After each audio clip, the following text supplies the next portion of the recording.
kaki pengemudi ojol mengayun dan melayangkan ke arah dagu AKP Saud. Sebuah apsegi, tendangan lurus yang sangat cepat dan bertenaga bersarang telak di dagu bagian dalam laki-laki itu. Prak!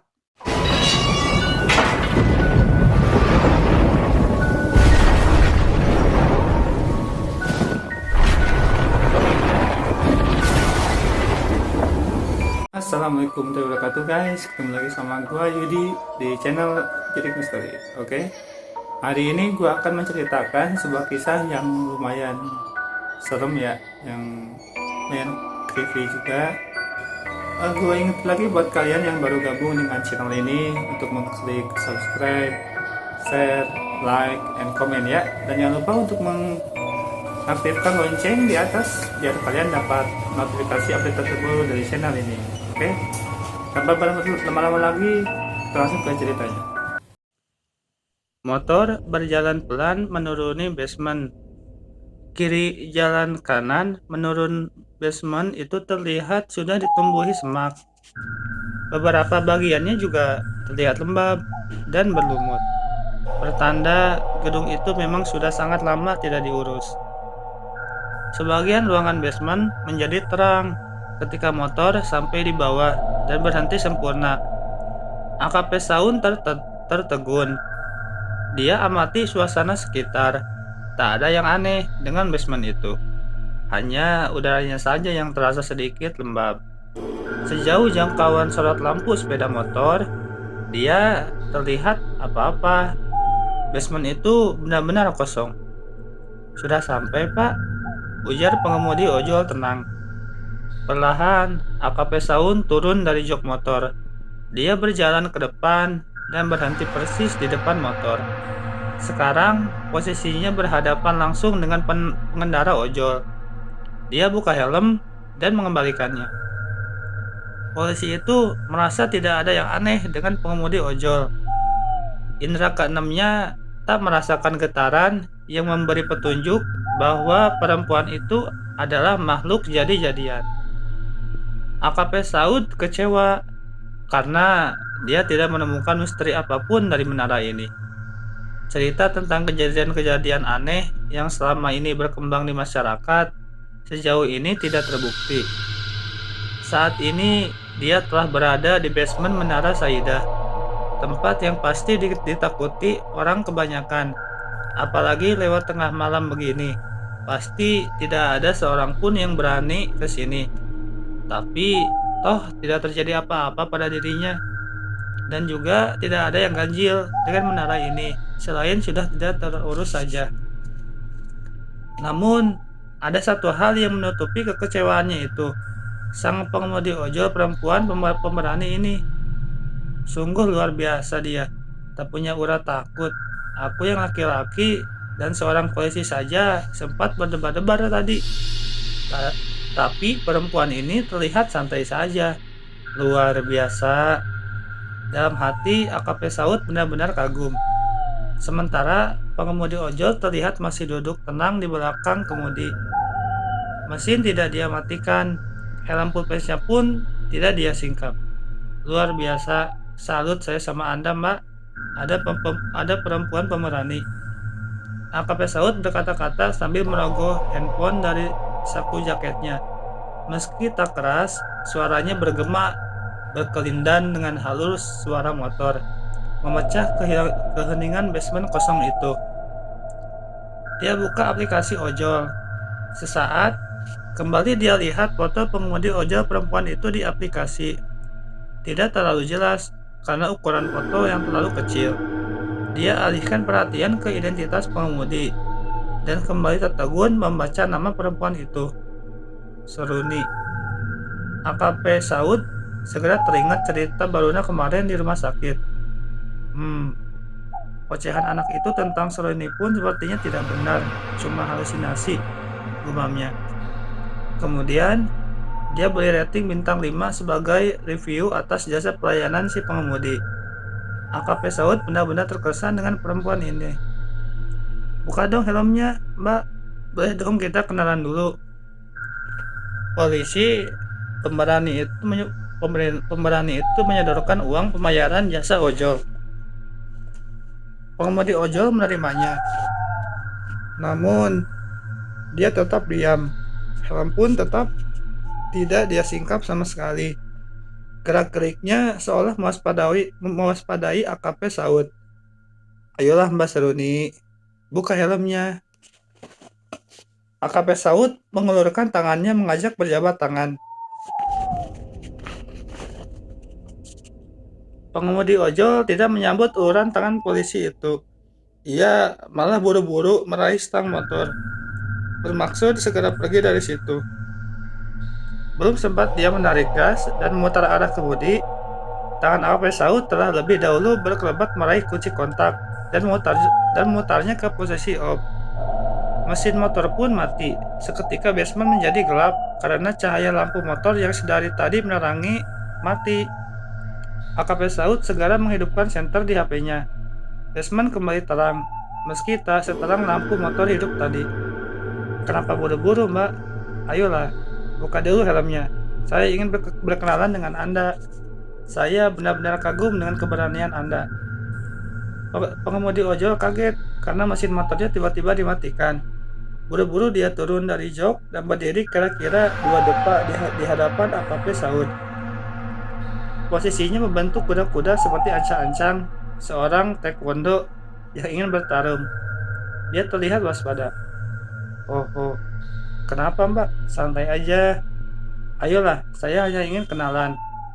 AKP Saud kembali mendekat dan mengulurkan tangannya untuk kedua kalinya. Uluran tangan itu segera ditepis oleh pengemudi ojol. Kemudian, tak disangka-sangka, kaki pengemudi ojol mengayun dan melayangkan ke arah dagu AKP Saud. Sebuah absegi, tendangan lurus yang sangat cepat dan bertenaga bersarang telak di dagu bagian dalam laki-laki itu. Prak! Terdengar suara rahang, laki-laki tegap itu berderak. Efek tendangan itu semakin mematikan karena kaki yang menghantam dengan telak itu memakai sepatu trekking yang ujungnya dilapisi logam. Tak ayal, tubuh AKP Saud limbung.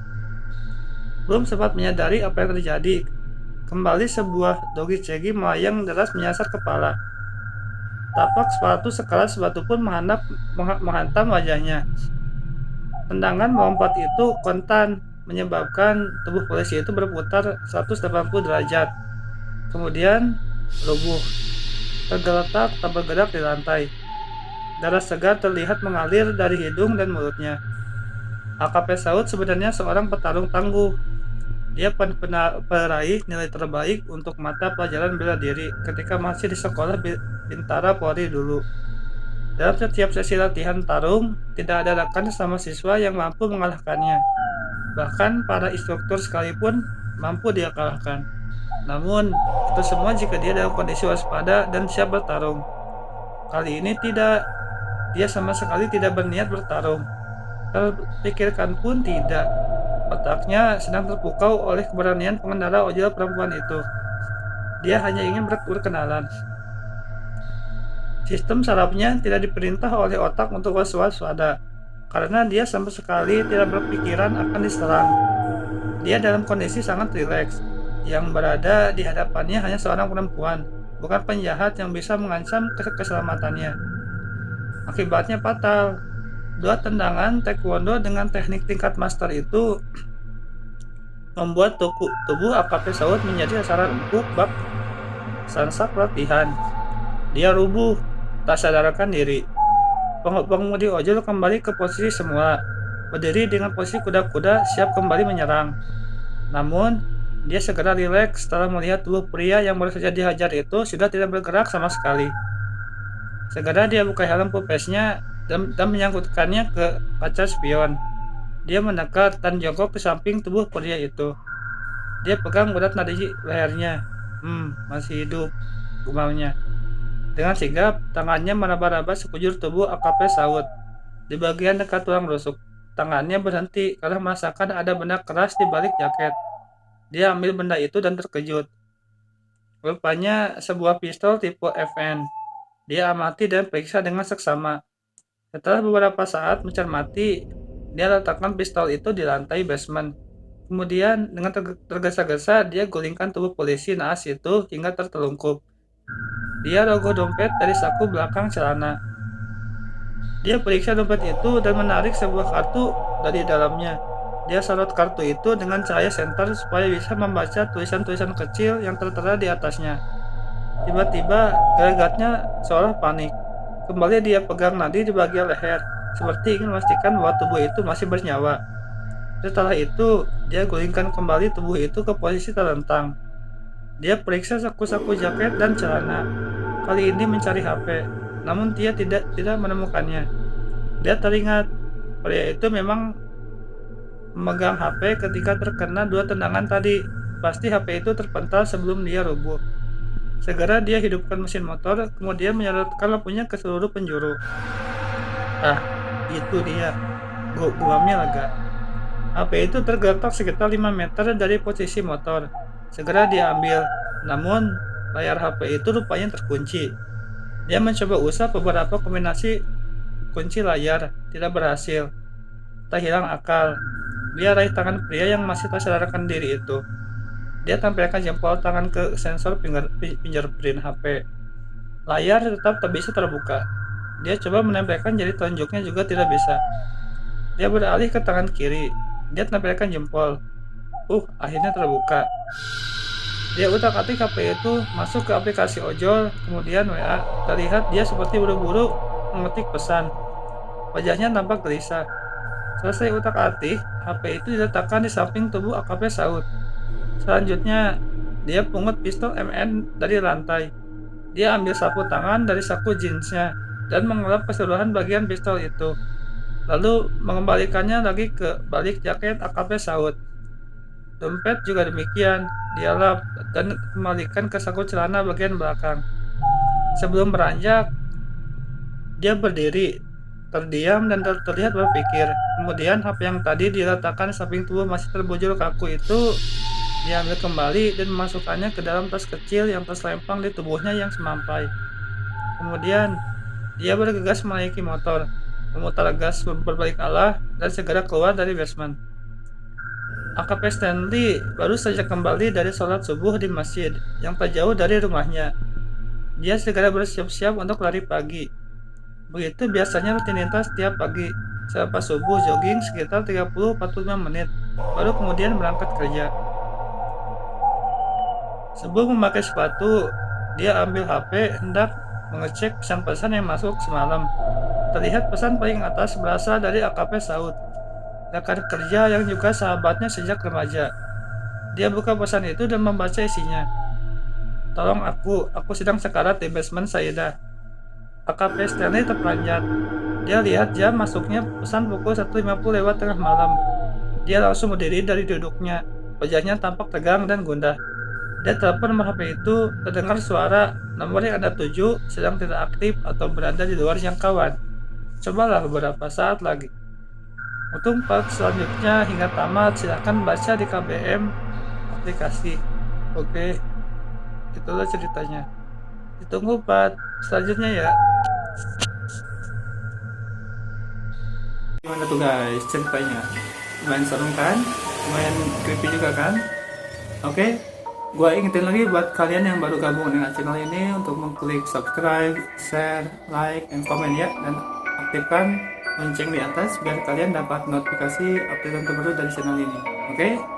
Dan semoga kalian dapat mengambil hikmah dari setiap kejadian yang ada dan mengambil pelajaran dari setiap kisah yang saya ceritakan di sini ya.